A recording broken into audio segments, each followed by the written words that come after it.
Okay, good morning everyone. Hello.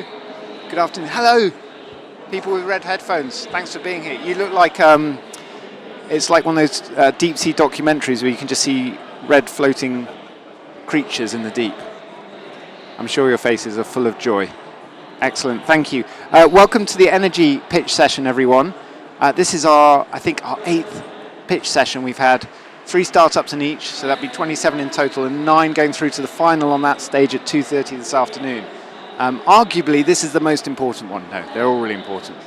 I was just reading about the Octopus Energy Clean Tech event, which is a little more like Glastonbury, the lineup they had from Brian Cox to all sorts of people. But there's a lot of good energy around this sector right now, and rightly so. And obviously our job is to shine a light and help raise money for some of the best solutions out there.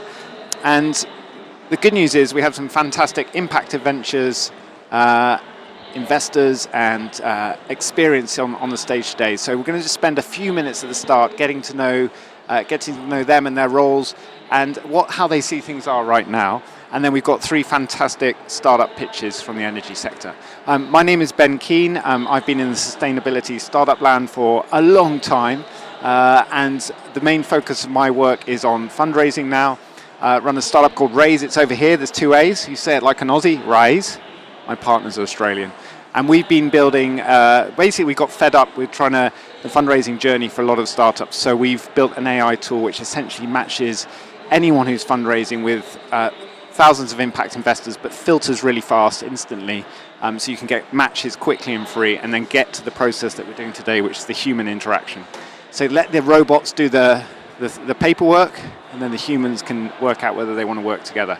So that's Raaise. So if I can help you with that, I've got a really good, we're overwhelmed with QR codes, but we've got a QR code that can get you matches instantly just with the name. So come and see me afterwards, I can help you with that if you're fundraising. Okay, let's meet our judges here today. I'm going to let them introduce themselves, introduce each of yourselves. We've all got very similar names, but we all do a lot of different things. That's the only thing that's connected us. James Frith, who's principal at Volta Energy Technologies. We can start with you, James. Tell us a little bit about how you got into this work and what you do. Yeah, thanks, Ben. So I'm James Frith. I work for Volta Energy Technologies in the investment office, but I actually have a technical background. So I've been working in the battery industry for going on 15 years now. Spent about 7 years in research through a PhD and postdoc. Then went to work at Bloomberg, where I eventually headed up their energy storage research team. Before making the transition to the VC side, so kind of pairing the kind of market knowledge from Bloomberg with my technical knowledge from my PhD, and then applying that to the investment space. And at Volta, we tend to think of ourselves as a kind of technology-led venture capital firm, which essentially means that we do all of our own kind of tech DD in-house. We have a technical team that is staffed by PhDs from various kind of well-known US universities, such as MIT, Argonne lab just outside Chicago, and various other places. And so that's, a little bit about my journey. It's really kind of going from the technical side through to the investing side. And I like to think that I still understand a little bit about the technology, although I'm more on the finance now. And on the investing side, briefly, James, what are you seeing from your perspective that's interesting, that's growing, that's changing at the moment? I mean, I think it's fair to say across all of the VC space, AI is everywhere. You can't really get away from it. In the Volta kind of primarily invests in the battery space, but not exclusively. And I think in kind of battery hard tech, that's very difficult at the moment to raise funds. But there's a lot of more software-oriented companies out there that justly or unjustly are sticking AI in front of their name or at the end of their name, and are managing to raise off the back of that. So I think the big trend we've seen is that hard tech is difficult at the moment, but AI and software, there's still a lot of growth there. Okay, interesting. Thanks, James. Welcoming Ben Krikler from Centrica. Ben, tell us about your role in the work you do. Yeah, hi Ben. I'm Ben number 2. I'm Director of Research and Innovation, so I lead a team called Energised Futures within Centrica. We are Centrica's new in-house research and innovation incubator. We're here. Our mission is basically to accelerate the new energy future, make that energy transition happen as quickly as possible, but also as fairly as possible. Briefly, my background then, so I was a particle physicist for nearly 10 years, so I was at CERN for 5 of those, but had a few years in between doing startups and learning how the challenges of startups and the difficulties there. So now, leading research and innovation within Centrica, we basically do several things. We have our own in-house researchers as well, so I can see a few PhDs in the audience from our side. But also, we know that we're not going to be the only ones that can make this transition happen, and more to the point, we need to work with others to bring it about. So we are engaging actively with startups to support the startup ecosystem, make sure it's aligned to what we see as the needs of the industry, and making sure that happens as quickly as possible. And you asked about some of the key things. Well, I'm just intimidated because I feel like I'm the only person in this room that's not got a PhD. Hands up if you haven't got one either. All right, there's 4 of us. And you're the smart one. Waste your time doing it. But I'm joking. But it's also, I think it's really exciting that quality of scientist is now in the investment space, in the commercial space, applying that knowledge to the businesses. So it's good news. What I was going to ask is, you talked about fairness. What do you mean by that in your innovation hub? How does that play out? So not just thinking about the technology side of innovation. That's really important. It's really fundamental. But really understanding the social side as well. So how can you bring those technologies to everyone? How do you understand how people engage with it? And how can you find novel ways to bring about that engagement, but also give access that's backed with sensible financial mechanisms? Okay, fantastic. I want to ask you loads more, but we're going to move on. Come and meet these guys afterwards if you want to learn more about these programs. And we also have James here from Microsoft, who's doing some fantastic things. James, tell us about how you ended up in your role and the work you're doing. Sure, thank you, Ben, and thank you, Ben, too. So I'm James, too, I guess, for the purposes of today. I sit within Microsoft's Climate Innovation Fund team. We're a team that launched about 5.5 years ago. We launched at the same time as Microsoft announced its sustainability commitments for 2030 across carbon, water, waste, and ecosystems. First up, to answer your question how I got here, patience and perseverance, I think. So I actually, talking of degrees and everything, I did a degree in environmental science a long time ago, but found it really hard to actually change or find the role that I really wanted to do that aligned with what I care about.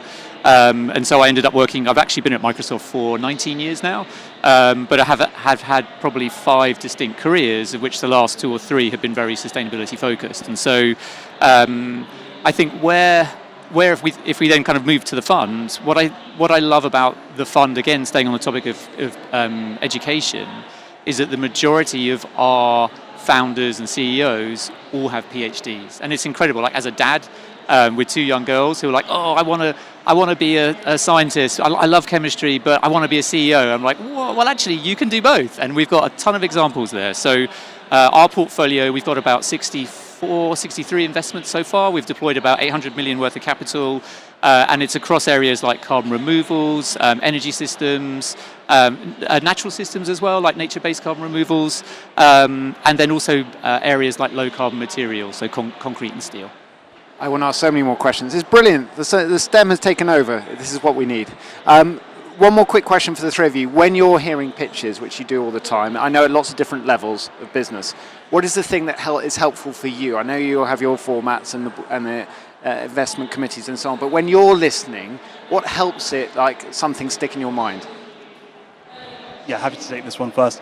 I mean, I think we are always looking for technology that's differentiated. So if you come to us with something that we haven't seen before, that gets us excited. Great. The depth of understanding in your market. Do you really, do you have the credibility there, but also, can you prove it quickly in the short amount of time you have on that pitch? I think that's the one thing that really speaks. And just to push you on that, when there's a lot of these have to be incubated for a long time in the lab, especially the hardware and the deep science and tech stuff, how do you accommodate for that with your investments? Because sometimes it's hard, isn't it, to get to commercial positions fast?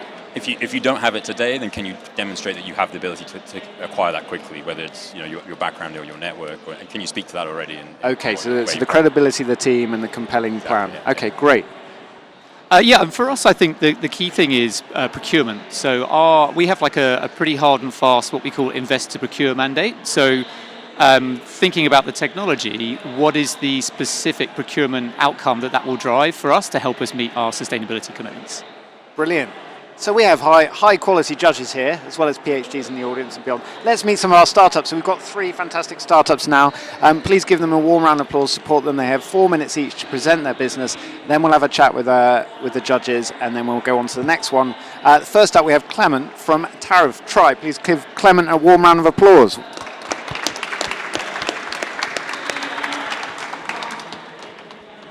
Thanks.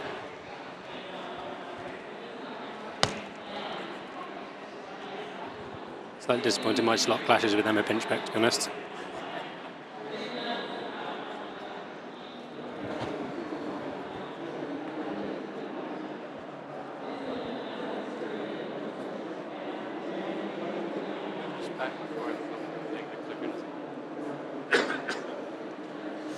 Hi, good afternoon, everyone.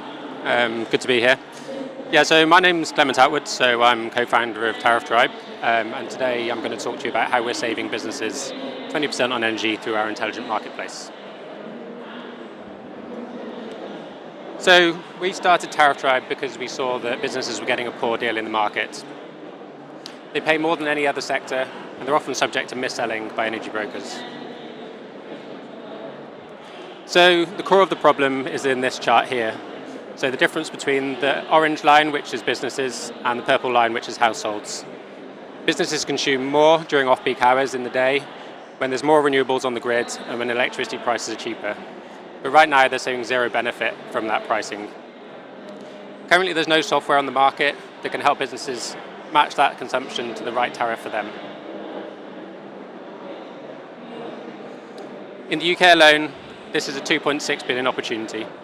If you look across the EU as a whole, this increases to 15 billion. So how do we save this 20%?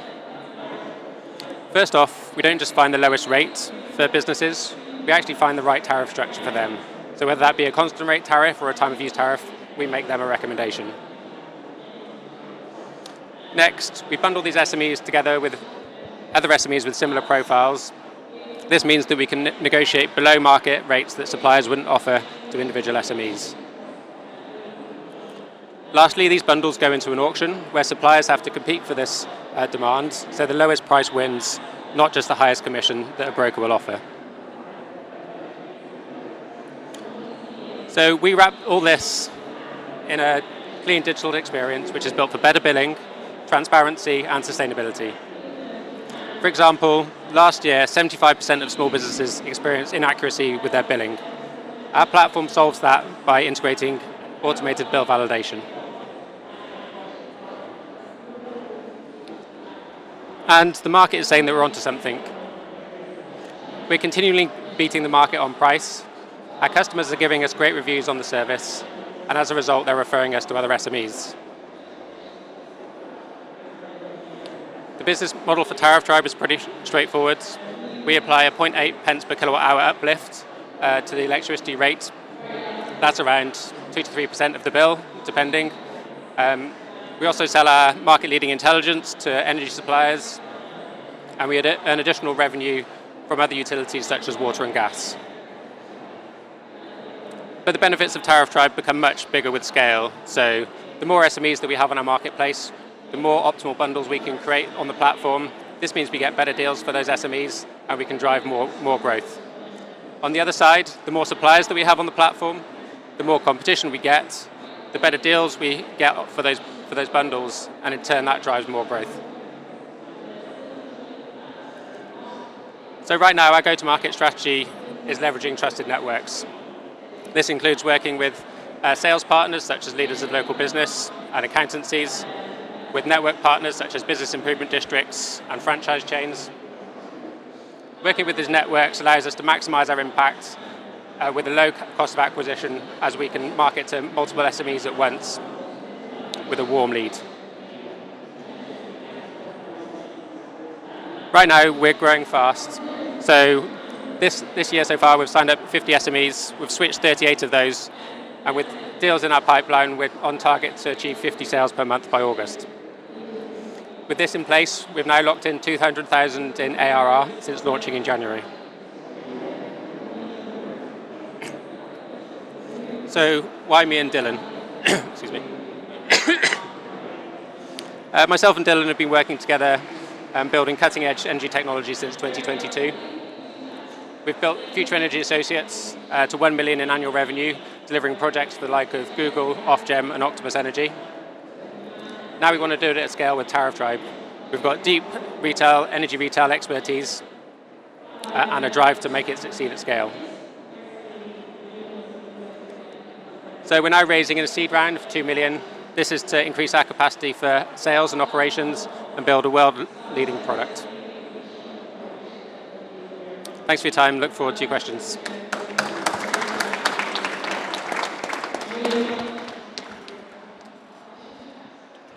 So, first question is: are you sensing any pushback already with the suppliers that you're engaging? Have you had any? What's the response there? When you talk to them? I think generally it's very positive. So in this market, about 60% of business for energy contracts goes through TPIs. So suppliers are pretty dependent on TPIs as a route to market. We've had kind of good feedback on the concept. So suppliers like the fact that they're getting more visibility on the businesses they're bringing on board, because currently they have no visibility of the shape of the demand. So you can imagine if you're a small supplier and like you bring on a new bunch of businesses, that's kind of adds a risk to your energy procurement because you don't know what shape that's going to be. So. Great presentation, thank you. Can you tell us a little bit more about what you will do with the proceeds from the fundraise? Yeah, so right now it's our main bottleneck is really kind of sales capacity. So we've signed up 4 business improvement districts, a franchise chain, and we're looking to onboard many more of those kind of by the end of the summer. So once we've had those on board, there's a lot of activity that has to go into maintaining those channels. So really it's to add capacity there. So it's bringing on a go-to-market leads and additional sales to support those channels. On top of that, it'll be to kind of bring in more tech team as well. So improving the product. So we've got like lots of areas that we want to expand into in terms of improving the service offering. So right now we're doing bill validation, but we also want to do energy analytics and carbon accounting for small businesses because we have access to the half-hourly data. So it's very easy for us to build a whole suite of tools that adds value to the customer, not just at the stage of procurement, but kind of through the whole lifetime of their energy. Hey Clem, thank you for the presentation. I've got a couple of questions, but I'm going to go with one, which is, how do you create the moat around the platform, and how do you kind of, how are you going to beat competitors in this space? Yeah, good question. So I think, our platform is kind of quite unique, I guess, in the sense that we're using actual half-hourly consumption data. Most of the switching platforms in the market right now, they'll just take an estimated annual consumption value and give you a quote on the back of that. So that means that the customer isn't getting the maximum value from the market that they could. So if, for example, you move into a property and you're on an economy 7 meter, but actually your consumption is mostly kind of during the day, then most brokers will only just quote you an economy 7 tariff, whereas we'll actually make you a recommendation of, okay, like your consumption doesn't fit an economy 7 tariff, you should actually be on this structure because you're going to get penalized by high day rates. And like no other switching platforms are really offering that right now. Fantastic, thank you. And I didn't start with it, but yeah, a good presentation, thank you. Thanks. But could you just expand on who your competitors are? Yeah, so, excuse me. So the major ones in the UK market are the likes of Bionic and Love Energy Savings. And we know from some kind of DD that we've done on one of them that the kind of profit margin for one of those is around 50%. So there's obviously like fat in the business. They're largely kind of sales engines with like a little bit of tech at the moment, and we want to kind of reverse that a bit. We want to have a really great tech product. Obviously, we need to create a sales engine as well around that. But there's real scope there, I think, for disrupting this market because of that. Clement, thank you so much. Round of applause for Clement. Well done. Clement, by the way, I put you through the Raaise matchmaker with the DT Gamer. You've got 104 matches, 8 for free. Off you go. It's in your inbox. Thank you, judges. We're moving on now. Next up, we have Sandra from SIA. Please give Sandra a warm welcome. Thanks, everyone. I appreciate the energy. I know we're in the dark. You're doing especially well with the clapping. Thank you. It's teammate. No, okay. Thank you very much.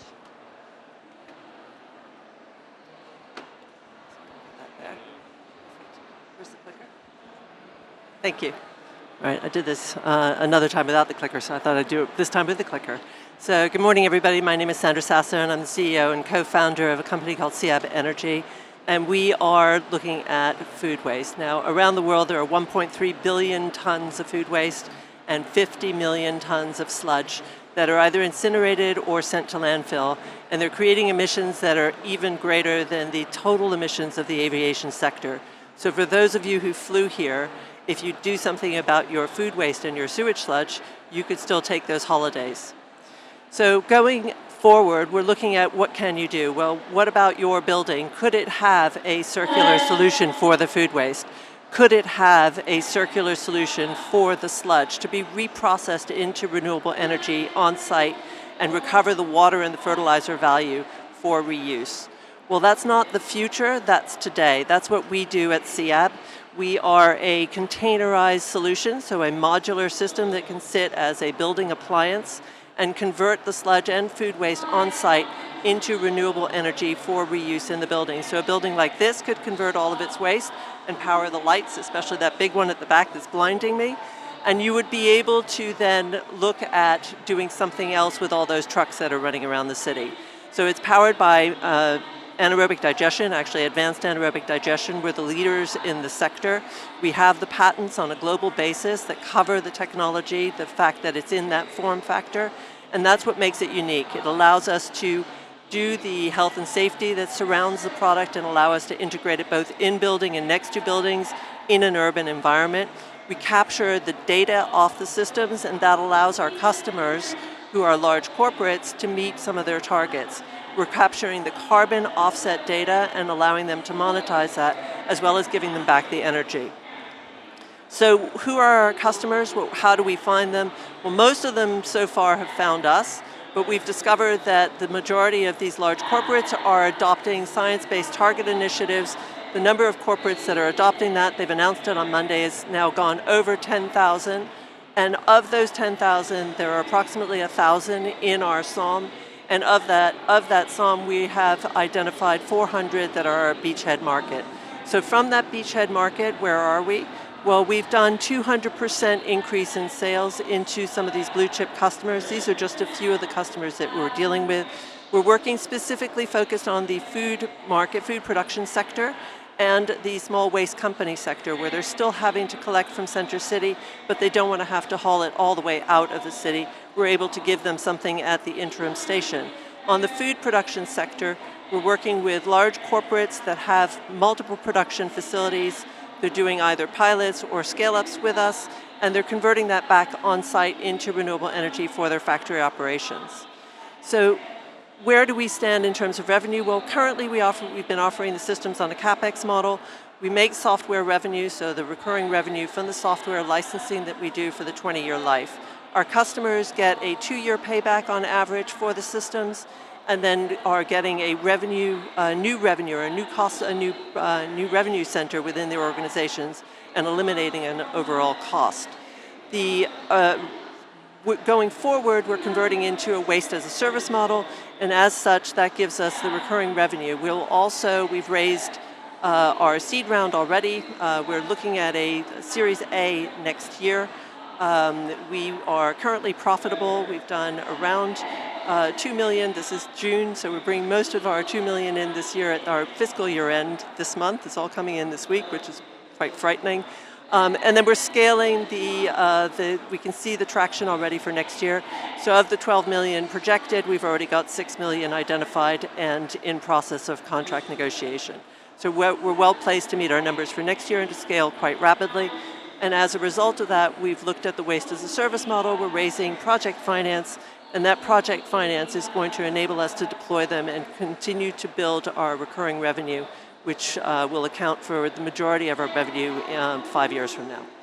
Thank you very much. I hope that you will join the movement in diverting your food waste and your sludge at your organizations or in your households as a client, as a channel partner, because we work with channel partners all over the world to scale, or as an investor. Thank you.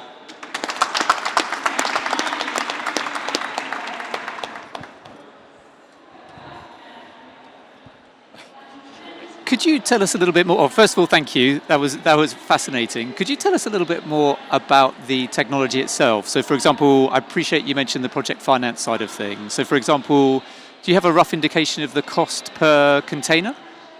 Yeah. So the system is modular. It allows it to scale from 500 kilograms up to 5 tons a day of processing capacity. And if they need more than 5 tons, which we're finding on some of the production facilities, they buy several sets of the modular system.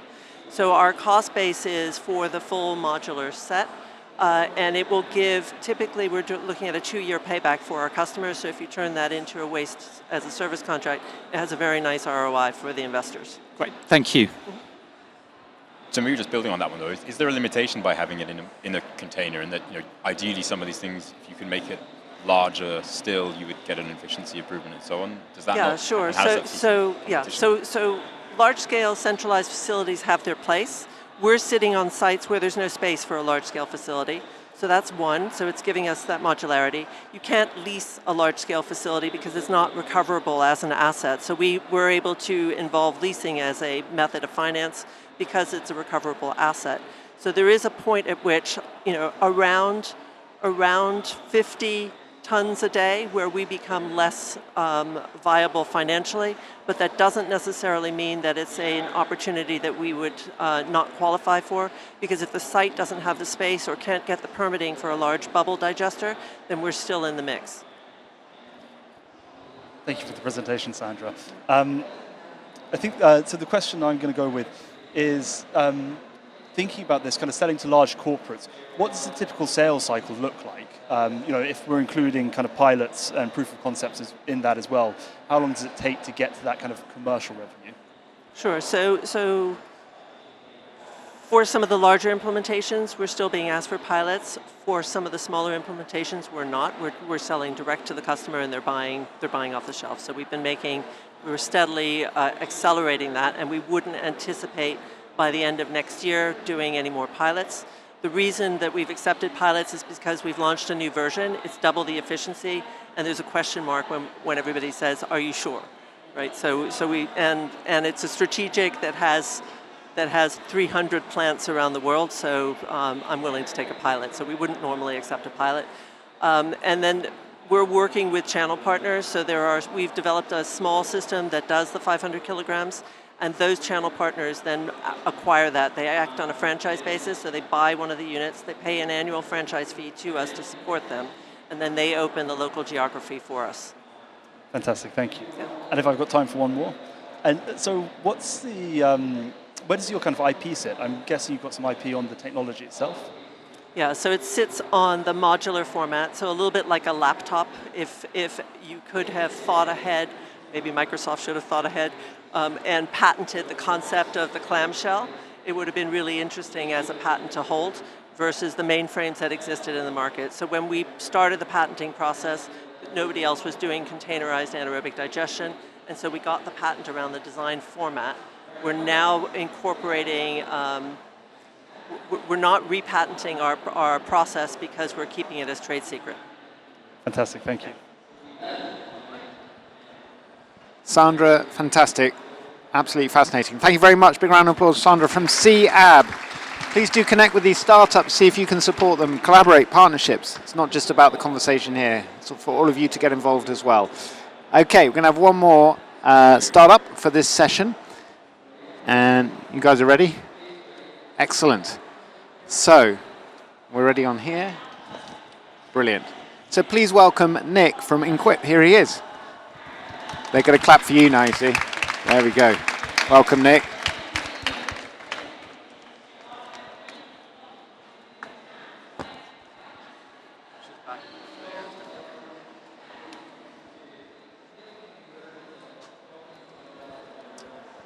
Hello, everyone. Hi.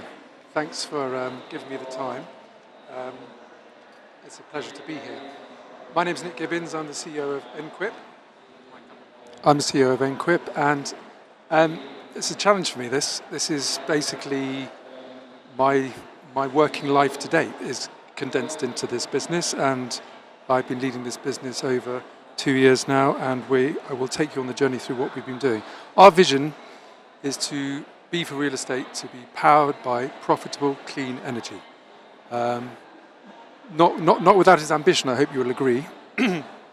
But why am I qualified to understand that? Well, my career has been made up of 3 chunks, really. Some time in Whitehall working at the Centre of Government Decision-Making Regulation. Sometimes Jones Lang LaSalle working in their sustainability team, working with global investors, understanding their priorities around decarbonisation of property portfolios. And then 12 years of running an energy business, providing advice to governments, institutions, investors, property owners, and understanding their dilemmas, their pressures, and their anxieties. So, the problem is that real estate lacks the clean energy investment tools it requires. It doesn't know where to turn. It's got its head in the sand, and it's becoming increasingly urgent. And it's not becoming urgent because of one particular factor. There's a combination of factors that are really going to put the sector under increasing stress. Greater climate regulation, energy costs are not only high but volatile and unpredictable. And tenants are increasingly pushing through the supply chain and demanding higher quality buildings. And this has impact over time on the value of your portfolio, the extent to which it is exposed to future and current high energy prices, and potentially might leave it stranded. So the solution we've built is the Encrypt decision engine. There's 3 basic steps. The first is to gather data from property portfolios into a dashboard. This is a combination of automated and manual exercise using APIs, pulling data in the same way that the colleague from Tariff Tribe does.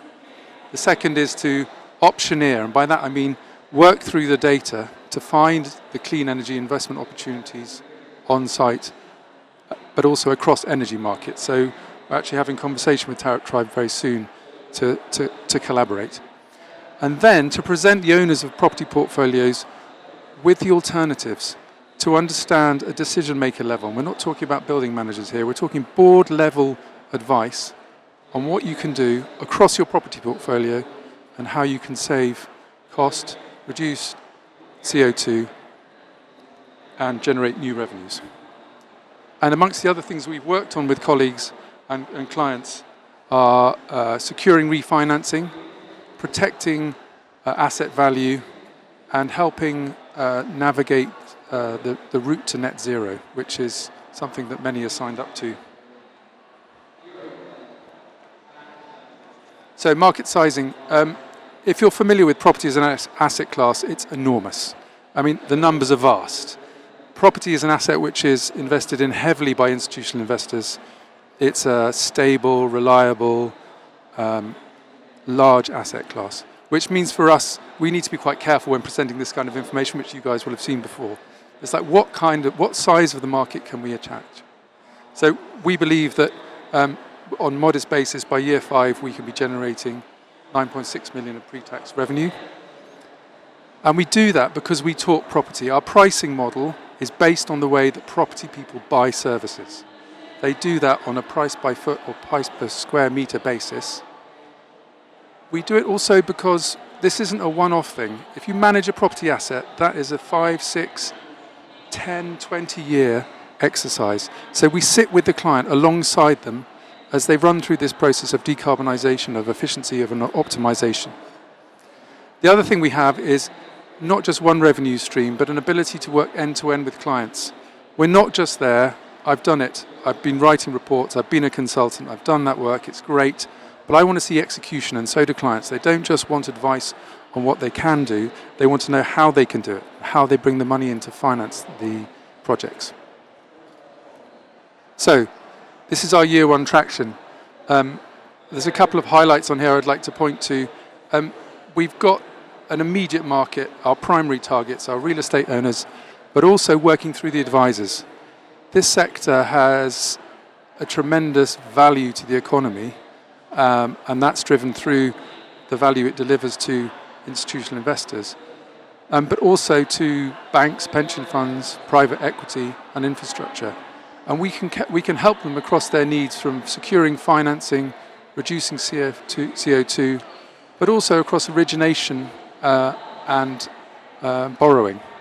So we've been working closely with Bravo Investment House, which is a hotel group based across the southeast, the University of St Andrews. This has allowed us to build, test, and trial our technology.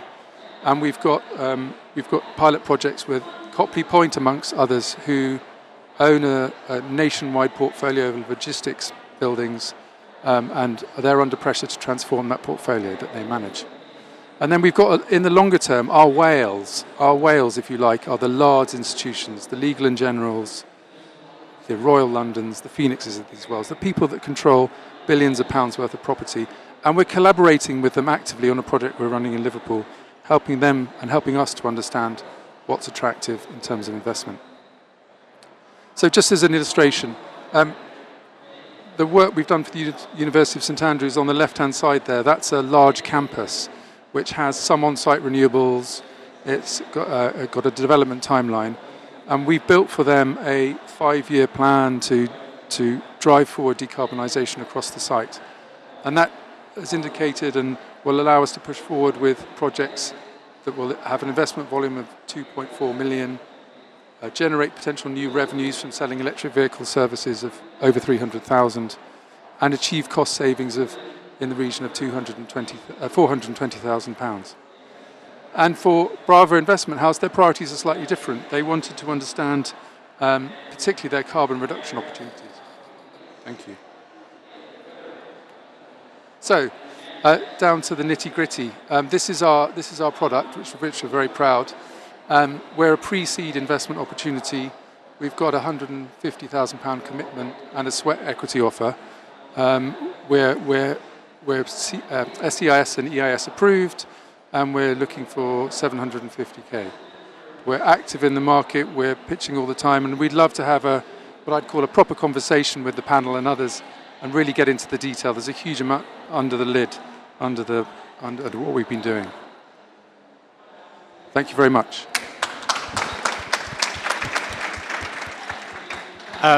Great presentation. Thank you for the overview. I was wondering if you could go a little bit deeper when you had the slide up, which was talking about clients and their needs. And I think one of the examples there, for example, was reduce CO2. So if you then kind of walk us through that, what are the type of steps there? Are you purely consulting on how they can reduce, or are you bringing in solutions as well in terms of specific technologies that will help them to reduce? So yes, we're doing both of those things. The data we're collating allows us to model out how their buildings are currently performing. The software then optioneers various different projects that they can execute, and we'll work out payback periods, and we work with implementation bodies to help them execute those projects. Got it. And any examples of the type of bodies that you work with to actually work on the projects? Sorry, what do you mean by bodies? Sorry. You said you had execution bodies that will do the work. There's a burgeoning market of electric vehicle providers, battery makers and providers, and the likes of SNRG, if you're familiar with them, and Rendesco, people providing the infrastructure across sites to decarbonise heating supply. Perfect. But it's a very fast-moving, on the delivery side, implementation market. Great, thank you. Perfect. Thanks for the presentation, Nick. I think my question is just, you kind of talked about providing customers or clients with kind of board level kind of knowledge and advice. You've also got the platform. Can you just talk about kind of how you scale this going forward? Is it something that requires a lot of kind of manpower and people? Or is this really going to be kind of platform focused and you get customers on board and they do it themselves? That's a brilliant question. No, the idea is not to build an enormous business. We're not aspiring to be a Microsoft of this world. We're aspiring, the whole point of the platform is to speed to results. And, I've been running a consultancy for 15 years. Part of the ability to deploy technology in this way means we can provide better advice more quickly. Okay, perfect. Thank you. But just to directly pick up on, how come you're looking for seed investment then, and what's your exit? No, we're pre-seed. Pre-seed, but if you're not planning to, I think you're going to hear what's your exit strategy, or what's the long-term exit strategy is to sell out to any of these guys, be happy to buy us. Engineering firms, so the way we sit relative to the engineering space is really interesting. So at the moment, many of our clients have been procuring one-off £30,000 net zero studies. We can come before that and help clients make more intelligent decisions, I'd say, more informed decisions about the technology choices they need to make. And so if I can, one more, so does that come through your consultancy and the knowledge you have, or is it in the platform itself? And if it's in the platform, how does that then? Sorry, what comes through? Sorry, if the value in what you've built in that the system. value in what we built is in the code, is in the software itself. Okay. So the IP's been transferred from the consultancy business into this new business, and it's essentially the result of lots of hard work and toil and exposure to the sector. So that's the kind of value proposition for an investor. Okay. which is defendable. Thanks so much, Nick. I want to ask you about the life's work building up to it, but that's for a conversation at the bar later. We've all got stories, haven't we, behind these ventures? It's not just a quick... Well done, Nick. Thank you very much.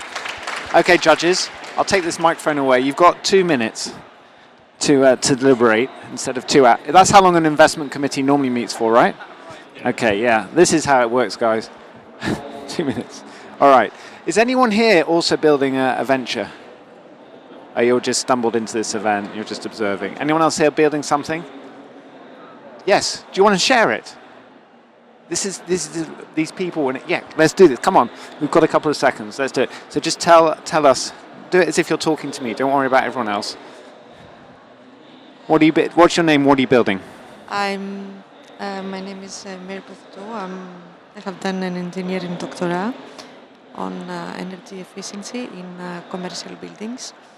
And I can see from my professional experience that there's a demand on building assessment and in terms of the sustainability aspects. And currently there is like either, I would say, long process or expensive process to evaluate commercial buildings, and especially for large organizations that they have very short lease period.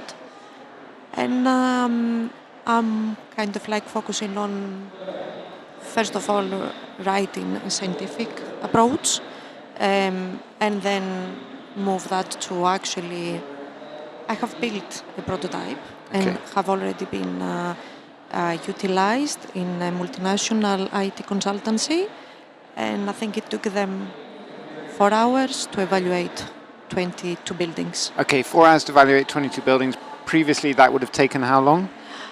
Months. Months. This is good news. What's the name of the venture, Mary?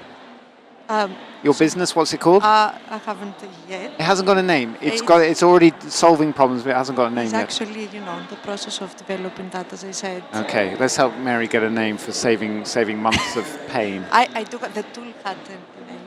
Yeah, you just need to come up with like gladiators from the show and give it a hero name. I gave it. It's called Create, and it's the commercial real estate assessment intelligence. Okay, and it's based here in London?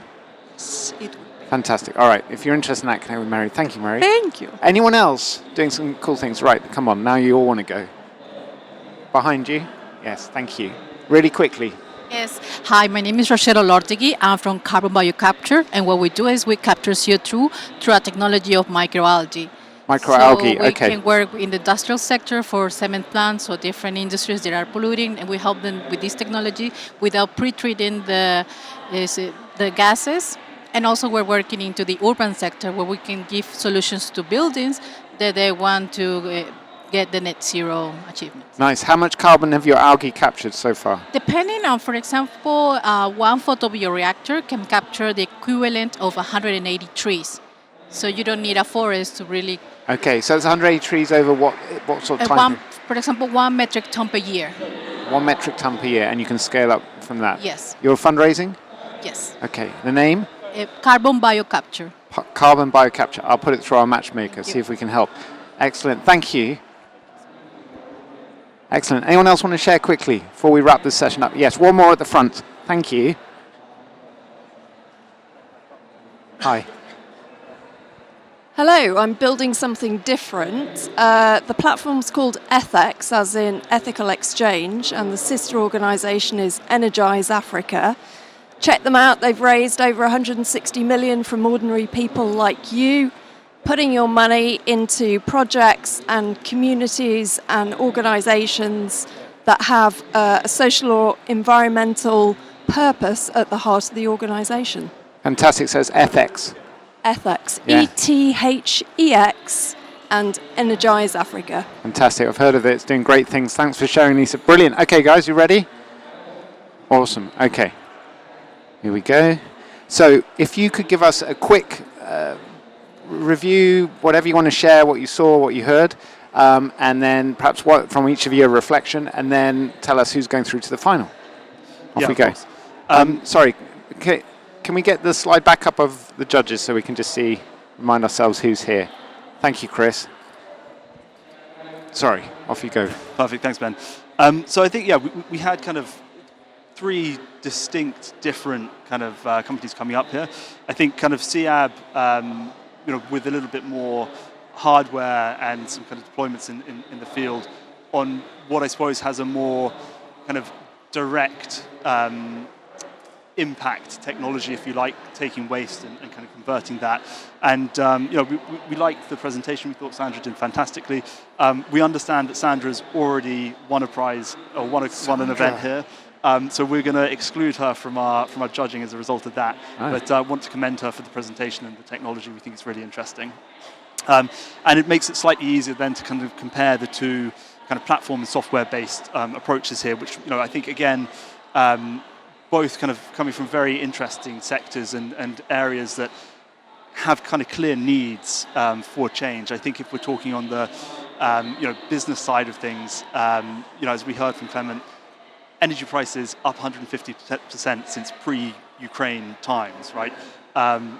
Anyone here who lives in the UK, I'm sure you get your electricity bill every month and you kind of wish it wasn't quite so high and think, okay, what can I turn off this time or unplug or stop the kids from watching TV just to get it down that little bit more. So, a clear need there. And then I think on the kind of, real estate kind of carbon neutrality side of things, again, a huge push coming in there. I personally, love it when you're driving around London, you see buildings with solar panels on them, you see in some places, buildings with wind turbines on them. If anyone's been through Elephant and Castle, you've probably seen the building with the wind turbines that are unfortunately turned off, but a great effort there, no doubt. So I think, really kind of impressed by the 2 kind of presentations that came through on that side. And again, very different and difficult to judge. I don't know if you guys want to give any thoughts before I give the let's hear it. Let's hear quickly your thoughts or any other reflections you have, Ben and James. I think 2 quite different approaches, 2 quite different products and services. As you said, it's not an easy thing between the 2. I think I'll stop there. Okay. I would actually look at it from a slightly different piece of feedback as well, which is that all 3 presenters are just showing incredible leadership to actually build those businesses, to scale them up. And that's incredible. That's exactly what this whole sector needs right now, is incredible leadership. And so just thank you, the 3 of you, for showing that leadership. Yeah. 100%. Thank you, James. And also it's that combination of you've got to do it at a high level, the technology, the science and the commercials. And doing all those 3 together is not easy, and these businesses are doing that. So come on, let's build ourselves up. Good. All right, who's going through to the final? So and I think I'd just add to that, I think again, the kind of team is a core part of this. Founders, it's the founders that we're investing in, and I think the 3 kind of founders we had up today, fantastic, all very investable, and it's a difficult decision, but we've decided to put Tariff Tribe through, and I think that's because it's easier for us to kind of envisage the ability to kind of scale up revenue and bring kind of customers on board through that kind of marketplace that's out there. Clement from Tariff Tribe, you're through to the Britain's Got Talent Energy Final. Big moment. Okay, thank you, gentlemen. Thank you. Please connect with all of us if you can, if we can do stuff together. Female founders are the next session here. Stay for that. I'm going to stay for that because the lineup is fantastic of judges and startups. And then we'll be over there at 3 p.m. with Jana and Lucy Siegel for the 9 finalists. So all gather around there to wrap up this brilliant event. Thank you, everyone. Thank you to the 3 of you as well. Thank you, startups.